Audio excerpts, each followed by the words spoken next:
TNPSC போட்டித் தேர்வு மாணவர்கள் அனைவருக்கும் மனமார்ந்த வாழ்த்துக்களும் பாராட்டுகளும். நாம் கடந்த சில வாரங்களாக தமிழ்நாடு நிர்வாகம் பகுதியில் உள்ள முக்கியமான தலைப்புகளை பார்த்து வருகிறோம் நண்பர்களே. அதன் அடிப்படையில் இந்த வீடியோவில் தமிழ்நாடு நிர்வாகம் பகுதியில் தவிர்க்க முடியாத ஒரு தலைப்பாக உள்ள பிடிஓ அவர்களை பற்றிய, அதாவது பிளாக் டெவலப்மெண்ட் ஆஃபீஸர் என்று சொல்லக்கூடிய வட்டார வளர்ச்சி அலுவலரை பற்றி முழுமையான விவரங்களை இப்போது பார்க்கலாம் நண்பர்களே. அதாவது பிடிஓ என்று சொல்லக்கூடிய வட்டார வளர்ச்சி அலுவலர், இது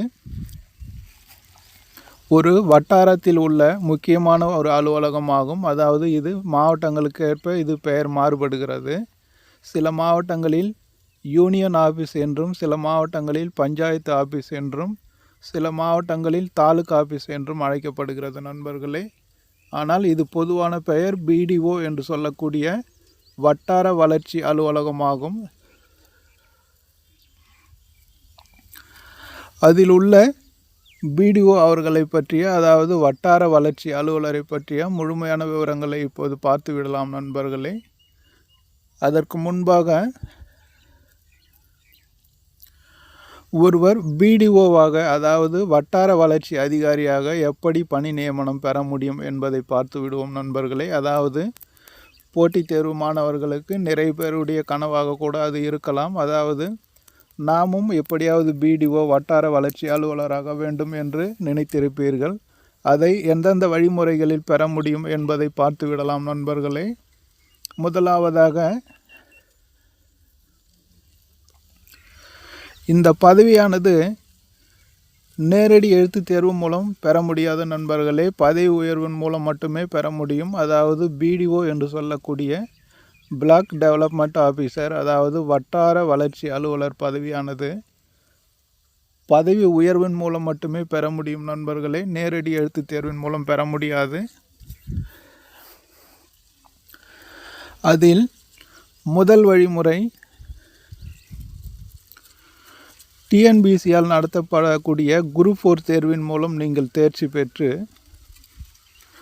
ரூரல் டெவலப்மெண்ட் என்று சொல்லக்கூடிய கிராமப்புற மேம்பாட்டு துறையில் நீங்கள் ஜூனியர் அசிஸ்டண்ட்டாக, அதாவது இளநிலை உதவியாளராக பணியில் சேர வேண்டும். அல்லது அதே துறையில், அதாவது ரூரல் டெவலப்மெண்ட் துறையில் நீங்கள் டைப்பிஸ்டாக பணியில் சேர வேண்டும் நண்பர்களே. இந்த இரண்டு பணியில் நீங்கள் சேரும்போது சில வருடங்கள் பணி காலத்திற்கு பிறகு நீங்கள் அசிஸ்டண்ட்டாக பதவி உயர்வு பெற முடியும் நண்பர்களே. அதாவது திரும்பவும் விளக்கமாக சொல்லுகிறேன், இந்த பிடிஓ பதவிக்கு வர வேண்டும் என்றால் நீங்கள் குரூப் 4 தேர்வில் தேர்ச்சி பெற்று ரூரல் டெவலப்மெண்ட் துறையில், அதாவது ஊரக மேம்பாடு அல்லது கிராமப்புற மேம்பாட்டு துறையில் நீங்கள் இளநிலை உதவியாளர் என்கிற ஜூனியர் அசிஸ்டண்ட் பதவியை தேர்ந்தெடுக்க வேண்டும். அல்லது அதே துறையில் டைப்பிஸ்டாக பணியில் சேர வேண்டும் நண்பர்களே. இந்த இரண்டு பதவியில் நீங்கள் சேரும்போது சில ஆண்டுகள் பணிகாலத்திற்கு பிறகு, அதாவது குறைந்தபட்சம் நீங்கள் 2 வருட காலத்தை நிறைவு செய்த பிறகு, இது மாவட்டத்துக்கு மாவட்டம் மாறுபடும் நண்பர்களே. ஏனென்றால் இது மாவட்ட வாரியாக உள்ள ஒரு பதவி உயர்வாகும். எனவே இது அந்தந்த மாவட்டங்களின் காலி பணியிடங்களுக்கு ஏற்ப இது பதவி உயர்வு மாறுபடும் நண்பர்களே. எப்படி இருந்தாலும் நீங்கள் குறைந்தபட்சம் 2 ஆண்டு காலம் பணி நிறைவு செய்ய வேண்டும். அதன் பிறகுதான் உங்களுக்கு ஜூனியர் அசிஸ்டண்ட்டிலிருந்து அசிஸ்டண்ட்டாக பதவி உயர்வு கிடைக்கும் நண்பர்களே. அதற்கடுத்து இந்த அசிஸ்டண்ட் என்ற பதவியை குரூப் 2 தேர்வின் மூலமும் நேரடியாக பெற முடியும் நண்பர்களே. அதாவது நீங்கள் குரூப் 4 தேர்வில் தேர்ச்சி பெற்று ஜூனியர் அசிஸ்டண்ட்டாக பணியில் சேர்ந்த பிறகு 2 ஆண்டு காலத்திற்கு பிறகு நீங்கள் அசிஸ்டண்ட்டாக பதவி உயர்வு பெறுவீர்கள். ஆனால் இந்த அசிஸ்டண்ட் என்ற பதவியை நேரடியாக குரூப் 2 தேர்வின் மூலமும் பெற முடியும் நண்பர்களே. அதாவது டிஎன்பிசியால் நடத்தப்படக்கூடிய குரூப் 2A தேர்வில், அதாவது நேர்முகம் அல்லாத நான் இன்டர்வியூ போஸ்ட் என்று சொல்லக்கூடிய தேர்வில் தேர்ச்சி பெற்று நீங்கள் அதே ரூரல் டெவலப்மெண்ட் துறையில் அசிஸ்டண்ட் என்ற பதவியை எடுக்க வேண்டும் நண்பர்களே. குரூப் 2A தேர்வில் தேர்ச்சி பெற்று ரூரல் டெவலப்மெண்ட் துறையில் அசிஸ்டண்ட் என்ற பதவியை நீங்கள் தேர்ந்தெடுக்க வேண்டும். அப்படி தேர்ந்தெடுத்த பிறகு உங்களுக்கு சில ஆண்டுகள் பணிகாலத்திற்கு பிறகு ஜோனல் டெபுட்டி பிடிஓவாக பதவி உயர்வு கிடைக்கும் நண்பர்களே. அதாவது திரும்பவும் விளக்கமாக சொல்லுகிறேன், நீங்கள் குரூப் 4 மூலமாகவும் இந்த அசிஸ்டன்ட் பதவியை அடைய முடியும், அல்லது குரூப் 2A தேர்வின் மூலமும் இந்த அசிஸ்டன்ட் பதவியை அடைய முடியும் நண்பர்களே. இந்த அசிஸ்டன்ட் பதவியிலிருந்து அடுத்த பதவி உயர்வு தான் உங்களுக்கு ஜோனல் டெபுட்டி பிடிஓ என்ற பதவி உயர்வு கிடைக்கும் நண்பர்களே. அதாவது ஒவ்வொரு வட்டாரத்திலும் குறைந்தது 6 அல்லது 7 ஜோனல் பிரிக்கப்பட்டிருக்கும் நண்பர்களே. இது பெரிய மாவட்டங்களாக இருந்தால் 6 அல்லது 7 ஜோனல்களாக பிரிக்கப்பட்டிருக்கும். அதாவது ஒவ்வொரு வட்டமும், பிளாக் என்று சொல்லக்கூடிய ஒவ்வொரு வட்டமும் 6 அல்லது 7 ஜோனலாக பிரிக்கப்பட்டிருக்கும். அல்லது சிறிய மாவட்டங்களாக இருந்தால் அந்த வட்டத்துக்கு உட்பட்ட சில 4 அல்லது 5 ஜோனல்கள் இருக்கும் நண்பர்களே. இன்னும் குறைவாக கூட இருக்கலாம். அது மாவட்டத்தின் நிலப்பரப்பு மற்றும் மக்கள் தொகையை பொறுத்தது. எப்படி இருந்தாலும்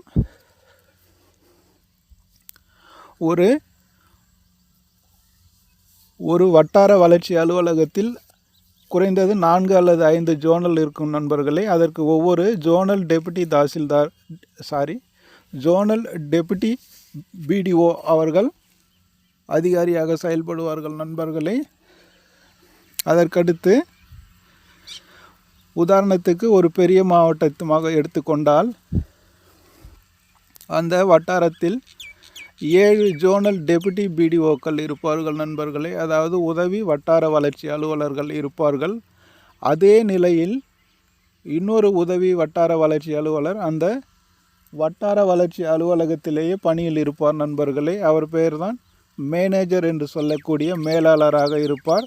மீதி 6 அல்லது 7 ஜோனல் டெபுட்டி பிடிஓக்கள் ஃபீல்டு பணி என்று சொல்லக்கூடிய களப்பணியில் ஈடுபடுவார்கள்.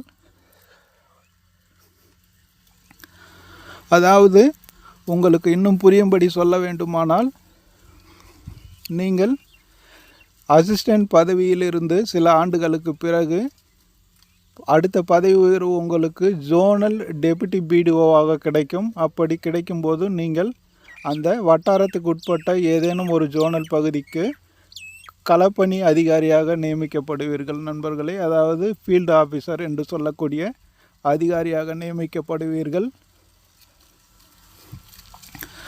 உங்களுக்கு இணையான ஒரு ஜோனல் டெபுட்டி பிடிஓ அதே அலுவலகத்தில் மேனேஜராக இருப்பார், அதாவது மேலாளராக இருப்பார்.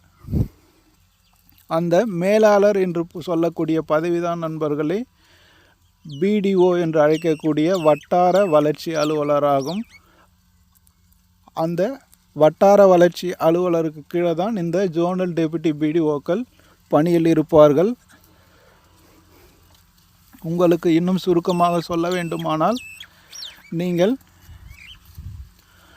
அசிஸ்டண்ட் என்ற பதவியிலிருந்து அடுத்து ஜோனல் டெபுட்டி பிடிஓவாக, அதாவது உதவி வட்டார வளர்ச்சி அலுவலராக பணியில் இருப்பீர்கள் நண்பர்களே. அதில் சில ஆண்டுகள் பணிபுரிந்த பிறகு உங்களுக்கு வட்டார வளர்ச்சி அதிகாரியாக பதவி உயர்வு கிடைக்கும் நண்பர்களே. அதாவது நீங்கள் அசிஸ்டண்ட்டிலிருந்து ஜோனல் டெபுட்டி பிடிஓவாக பணியில் ஈடுபட்டு இருக்கும்போது அதே தரத்தில் ஒருவர் மேலாளராக அலுவலகத்திலேயே இருப்பார். அவர்களுக்கு களப்பணி ஏதும் வழங்கப்பட மாட்டாது, மற்றவர்களுக்கு தான் களப்பணி வழங்கப்படும். அந்த அலுவலகத்தில் இருக்கக்கூடிய ஜோனல் டெபுட்டி பிடிஓ தான் பிறகு பதவி உயர்வு மூலம் பிடிஓவாக பதவி உயர்வு பெறுகிறார் நண்பர்களே. அதாவது வட்டார வளர்ச்சி அதிகாரியாக பதவி உயர்வு பெறுவார். இந்த வழிமுறையின் மூலம்தான் நீங்கள் ஒரு வட்டார வளர்ச்சி அதிகாரியாக வர முடியும் நண்பர்களே. அதாவது முன்னாடி சொன்னது போல தான் குரூப் 4 தேர்வு மூலமும் இந்த பிடிஓ பதவியை அடைய முடியும், அல்லது டிஎன்பிசி குரூப் 2A தேர்வு மூலமும் இந்த பிடிஓ பதவியை அடைய முடியும். ஆனால் நீங்கள் ரூரல் டெவலப்மெண்ட் துறையை தேர்ந்தெடுக்க வேண்டும் நண்பர்களே. அதாவது கிராமப்புற மேம்பாடு அல்லது ஊரக வளர்ச்சித்துறை என்ற துறையில் நீங்கள் தேர்ந்தெடுக்க வேண்டும். அப்படி தேர்ந்தெடுத்தீர்களானால் சில ஆண்டுகள் பணிகாலத்திற்கு பிறகு உங்களுக்கு படிப்படியாக இந்த பிடிஓ என்று சொல்லக்கூடிய வட்டார வளர்ச்சி அலுவலர் பதவி கிடைக்கும் நண்பர்களே. இது மாவட்டங்களுக்கு ஏற்ப பெயர் மாறுபடும். பேச்சு வழக்கிலும் இது வெவ்வேறான முறையில் அழைக்கப்படும் நண்பர்களே. அது மாவட்டங்களை பொறுத்தது. அதற்கு பொதுவான பெயராக உள்ளது தான் பிடிஓ என்று சொல்லக்கூடிய வட்டார வளர்ச்சி அலுவலகம். சரி, இப்போது இந்த வட்டார வளர்ச்சி அலுவலகத்தில் என்னென்ன பணிகள் செயல்படுத்தப்படுகிறது என்பதை பற்றி இப்போது பார்த்து விடலாம் நண்பர்களே. அதாவது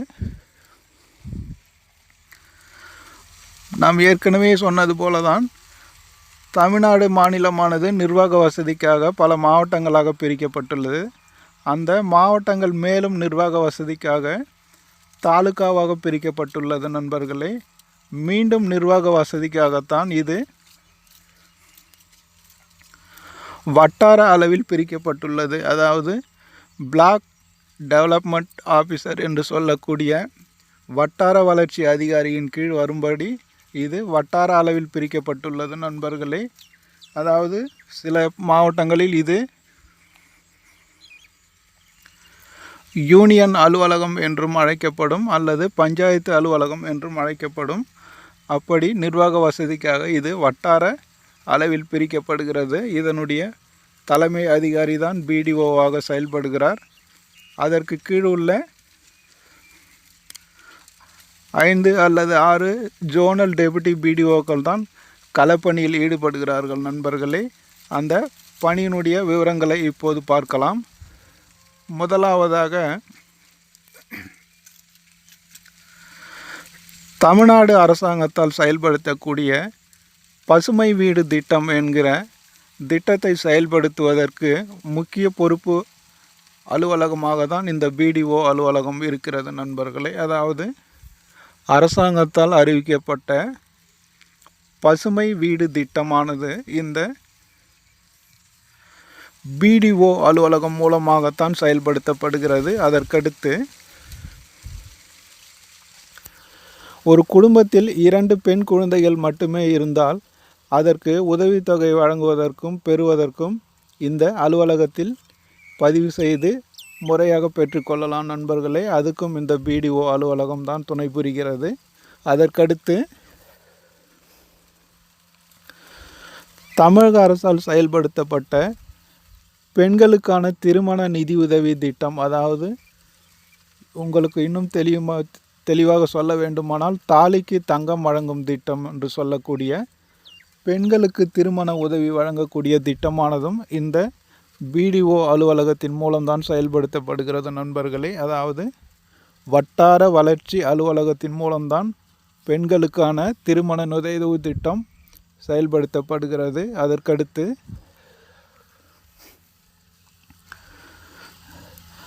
மகாத்மா காந்தி தேசிய ஊரக வேலைவாய்ப்பு உறுதி திட்டத்தை செயல்படுத்தவும் கண்காணிக்கவும் அந்த பணியாளர்களுக்கு சரியான ஊதியத்தை வழங்கவும் ஒரு அதிகாரமிக்க ஒரு அலுவலகமாகத்தான் இந்த பிடிஓ அலுவலகம் செயல்படுகிறது நண்பர்களே. அதாவது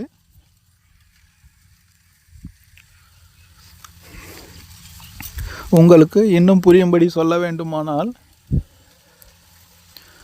கிராமப்புறங்களில் செயல்படுத்தப்பட்டுள்ள 100 நாள் வேலை திட்டம் என்று சொல்லக்கூடிய ஏரி வேலை என்கிற திட்டமானது எவ்வாறு செயல்படுத்தப்படுகிறது என்பதை கண்காணிக்கக்கூடிய அதிகாரம் பெற்ற அமைப்பு தான் இந்த ஜோனல் டெபுட்டி பிடிஓக்களுடைய பணியாக இருக்கிறது.